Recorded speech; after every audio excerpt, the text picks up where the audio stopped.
So, Jere, I know you have a very strong opinion about using and sticking to ICPs as a part of your overall strategy. So, what was the pivotal moment for you when you realized the importance of having an ICP and actually, staying with it?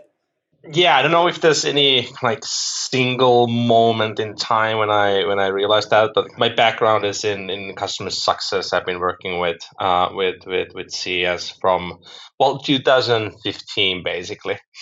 And so I have a lot of experience in that field. But maybe the first time when I started to think about the ICP was when I moved to the operations role, and then I started to look many things from the bird's eye perspective, and then seeing what the new business organization is doing, and what marketing is doing, and like realizing it actually makes sense that we're actually working towards the same goal. I guess that covers it quite well. So moving from pure CS role to that operations role. Mm. And like before we kind of keep on going here, so for those who are not familiar with an ICP, I do imagine that some might not be. So how would you describe what an ICP is? Yeah, so the ICP kind of stands for Ideal Customer Profile. For me, and again, this is coming from a SaaS background, but for me, ICP is a set of companies where you can have over 100% net retention, basically. So in the simplest form, that's how I look at that.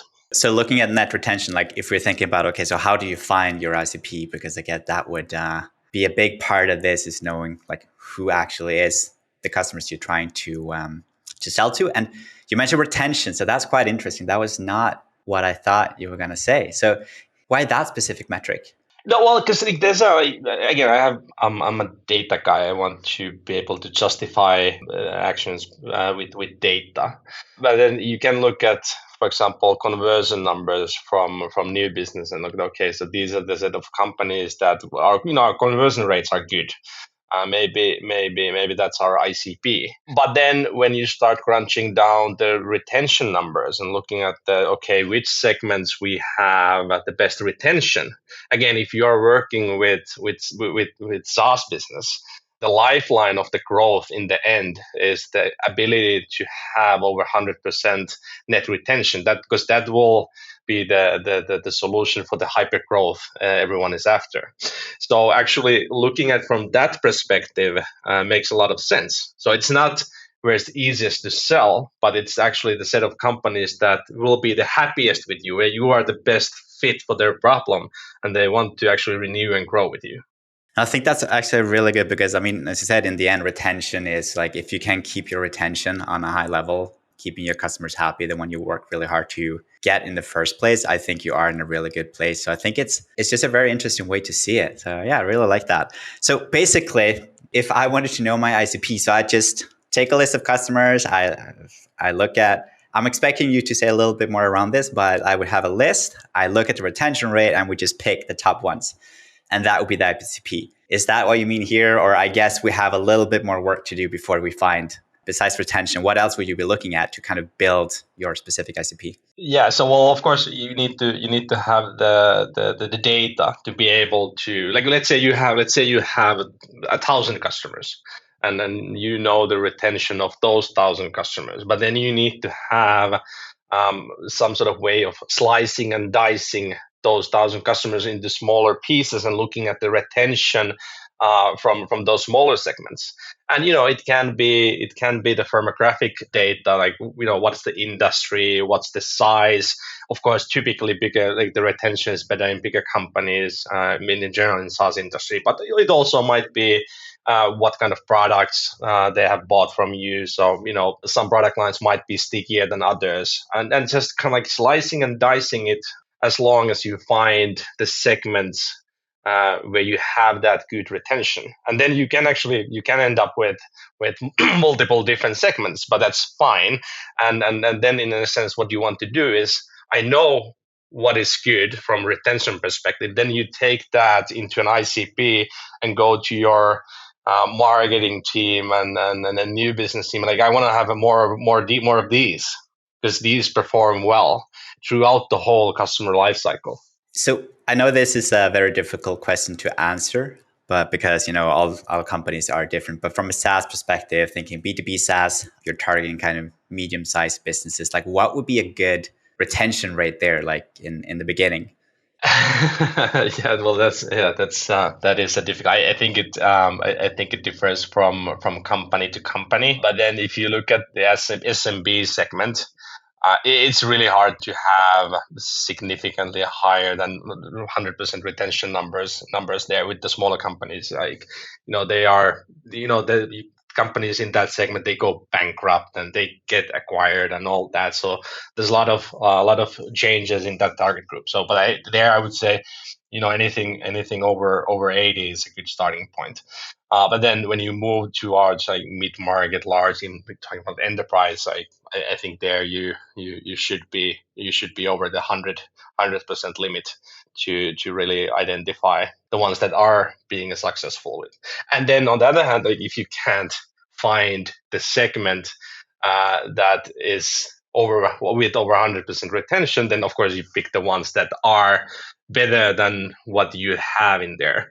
And of course, they're like, for example, like the retention as a concept, I see that there's this triangle of things that affect the retention. So one thing is the ICPs, that do you have a good fit prospects? The second thing is that the product, how well does your product perform? Does it do what it promises to do? And then the third one is the process side of things. And then I see that from all the way from kind of like new business to CS onboarding and all that. So you can actually kind of, like, it doesn't even matter what your retention number is today, but through those three things you can improve it. And but at the same time, it's also important because you can't be something for everyone. There is some segment that your product is designed to, and where it performs better than compared to the other ones.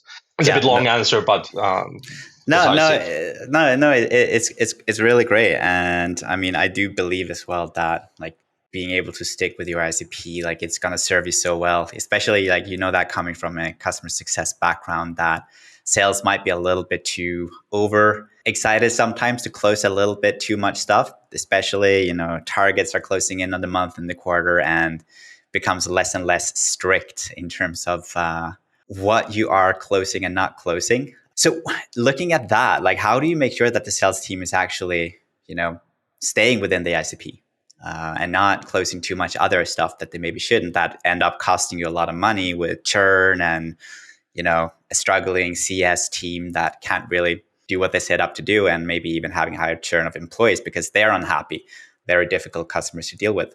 Actually, I have spent years trying to use the soft ways towards the sales teams, and like explaining the importance and using numbers, and like, we need to focus on this if we want to grow going forward, and if we want to have good retention, and this is good fit for us, and this is not a good fit for us, and all that.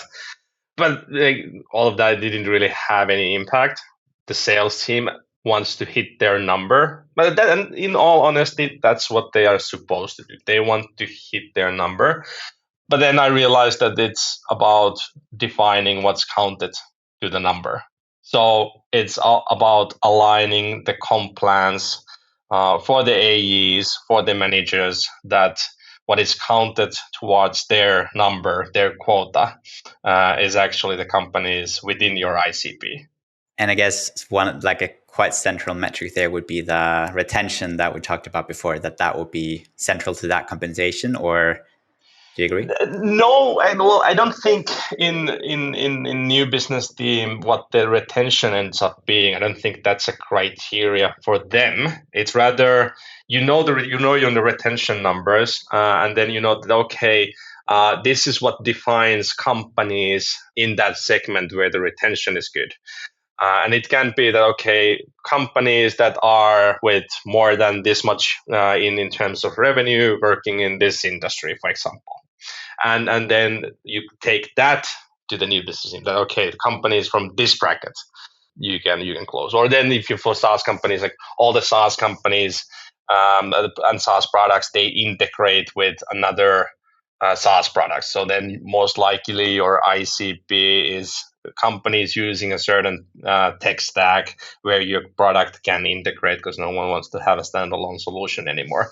And then again, you take that to the sales and okay, we want to get customers from companies that use these technologies. Nothing else matters. So say that I did close something that wasn't within the ICP that you've defined. What would be the thing then? Would it be like, no, this is declined as a deal? Or what would be the kind of structural thing that you would have in place there to filter those out?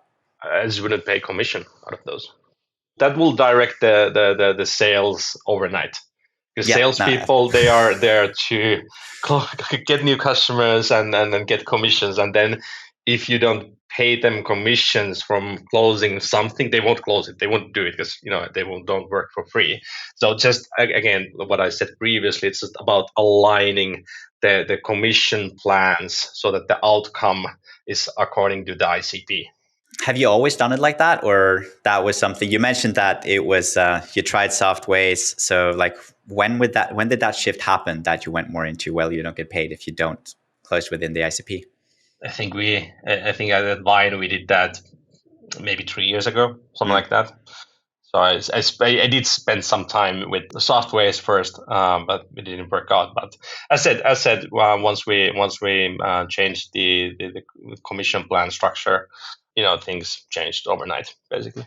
Was it easy to change it, or was it a lot of pushback? I would imagine if I'm like, again, I have a background in sales. I know, like, very opinionated. If you touch my commission, I might have a very strong opinion about that. So was it a lot of change management that needed to happen there, or was it just straightforward? I think we were afraid at the management level before the change. What will how big of a pushback we'll get from the sales team, and will the best reps resign and all that. But then what we did was we made sure that the on target earnings didn't really change for the AEs. We actually increased it a bit, and then we spent quite a lot of time going that through with the AEs that yes, there's going to be a change, but the change will actually be good for you. You'll actually get a bit more commission. So, because again, what salespeople usually are after is the they want to hit their number, they want to get the commissions. So we just made sure that all of our AEs understood that the change is actually going to be beneficial for them. So in the end, we didn't really get any pushback from that.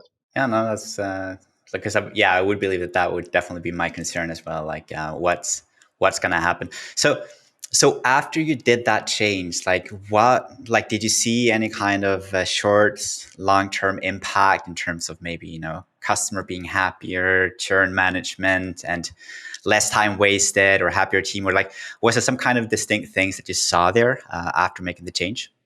Well, there's a couple of things. Like in the very short term, what we saw was, of course, the proportion of our new business sales going towards our ICP that went nearly 100% over a couple of months. Then at the same time, our ACVs grew because again we were talking with companies that were better fit for us. Better use cases, more value usually leads to higher ACV as well. And then gradually, because again, we had more and more customers that actually belonged to our ICP, we started to see the steady improvement of the retention numbers as well. Those were the things that we saw. So in terms of all this with the ICP, finding your ideal customer and, like having kind of a sustainable growth. So you work in revenue operations. So what do you think revenue operations role is in all this? I think the most important job of revenue operations is to align the whole company and the different departments to work towards that same ICP.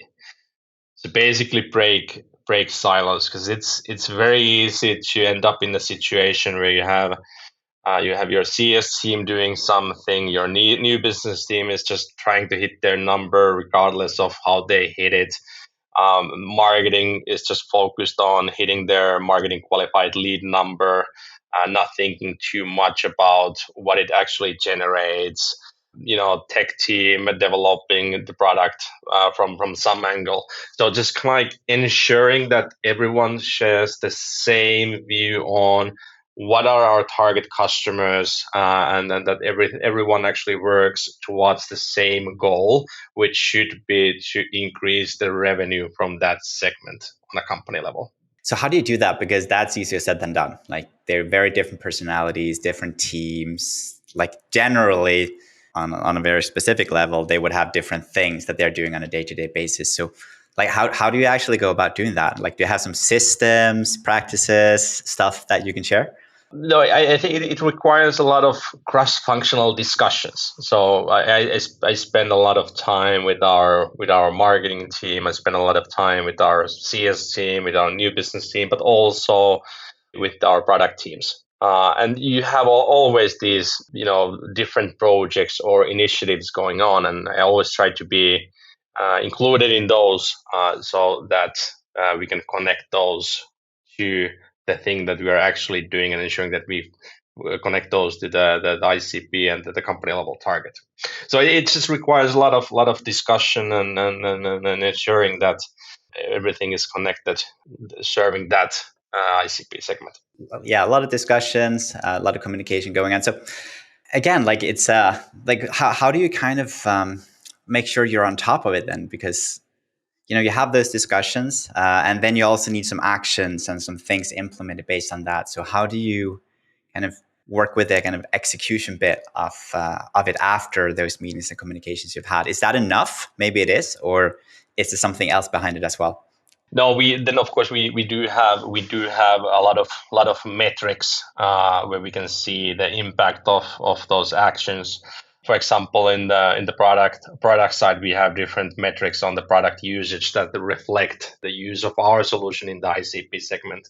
Then at the same time, in marketing, we have a certain set of criteria that what is counted as a marketing qualified lead, and we can actually track their revenue all the way to closed deal. And then we focus only on those things that are relevant. And then of course, my job to ensure that all the departments are measured based upon those things. And again, if they are measured based on those things, those are the things that they will focus on. So it's not really more complicated but it's just setting the KPIs in a way that they support the end goal, and that just need to work throughout the whole organization. Then of course, like we use HubSpot. Everyone can see all the data. So we have a lot of dashboards where everyone at any time can see how we are performing in regards of those metrics. Same goes for our retention numbers. So those are visible to everyone, so everyone can see the progress and basically see it in real life. That how does that core segment perform compared to some other segments, for example. Like because revenue operations is still a fairly new term, right? In the Nordics, you don't see that many like people with that title. Like the whole operations bit is, I think, quite new in a lot of companies. Like, do you think everyone should have some kind of a RevOps department, or like is there some places where you definitely should not have it, or is this a certain size you think this might be a consideration? This comes from the SaaS background, but especially with the SaaS companies, I do think everyone should have a revenue operations. It doesn't necessarily have to be a team, but someone whose job is to ensure that cross-functional cooperation in the company. So I think I definitely do believe in that. Then maybe if your team is two founders and a developer, you don't need that. But when you start to add AEs and then CS person people, that becomes valuable. Then at the same time, like the sales tech stack, all of those things quite easily go under the umbrella of revenue operations. So that's usually something that frees time from sales and CS as well, which is quite handy. But then at the same time, RevOps people, they're not CRM admins, but they can take the load from there to some extent as well. Yeah, definitely be like it's. I spoke with another who is working with RevOps as well. Like his own personal title he gave himself was like the cleanup guy a little bit. You said that that's Not like, so what would you call yourself? Like, would you agree that RevOps is largely like a cleanup guy, or is there a lot of different, like, based on what you said there, I would imagine there's a lot of different things as well that you would say it would entail. Yeah, yeah. Cleanup might work. I feel that I'm the nagger in a sense where every other comment that I make is about like how does that reflect on what we are actually doing? Because like the thing is that like people always have ideas. They have a lot of ideas, but then if you want to be successful, those ideas need to be connected to something. Otherwise, you just end up being all over the place and nothing works. But just being able to pick the ideas that you want to actually work on, and making sure that they actually contribute to the actual thing that we are doing. But yeah, cleaner, nagger. I don't know how positive terms those are, but that's what it is. But then at the same time, it's a lot about just being on top of things, and then giving insights and having understanding about the data, knowing where we are actually doing instead of basing decisions on gut feel. Yeah, and I would also say I don't like I do have in my experience at least like a lot of companies they focus a lot on sales, they grow really fast. All of a sudden they have a big sales team, they have a marketing team, but they never really spend any time on the organization. So everything starts being really messy, all the data is unreliable. So I really think it is important to have someone who is, I guess, like the parent, I don't know, just making sure that things are aligned, things is working efficiently so you don't have a ton of friction and frustration, because I do believe that kind of tech debt really adds up with time and can actually cost you a lot of money, but you don't see it. That's the thing, I think. So that's why you might not do it, because you don't really see the actual effect. It's there, but it's not as apparent as we closed a new deal or something like that. Yeah, and you don't see it before it comes an actual problem that starts impacting your capability of doing business, and often that's already too late, and then you have to spend tons and tons of time fixing that. So, but I agree with you there. Mm. So on a little bit of a different topics then. So a question that we always ask in the end. So what's a learning or insight that has significantly changed your perspective on business and or life? Yeah, that's a hard one. It is, right? Big one. I don't know if this significantly changed anything, but one thing that I have tried to kept with me over the years has been the fact that someone once told me that time for different opinions and discussion is before the decision making. But once the decision has been made, it doesn't really matter what your original opinion or standing in regards of that was. But once the decision has been made, you better work your ass off trying to achieve whatever was decided. And I think that works quite well in business and in general life. Yeah, I think that's such an important point. That's like you have that one rower who is just going the opposite way because Yeah. they're not really sold in and bought in, and I think it's very toxic for an organization. If you end up with that, you have a big problem. So yeah, I love that one. So where can people go if they want to find more about you, or maybe having a chat with you about revenue operations, or Vino or anything else? LinkedIn. LinkedIn. That's the place. So yeah, just drop a message in LinkedIn. I'll reply. Awesome, Jere. Well, it was an absolute pleasure speaking with you today. Very interesting conversation. So thank you very much for joining. Yeah, thanks for the invite. It was a pleasure.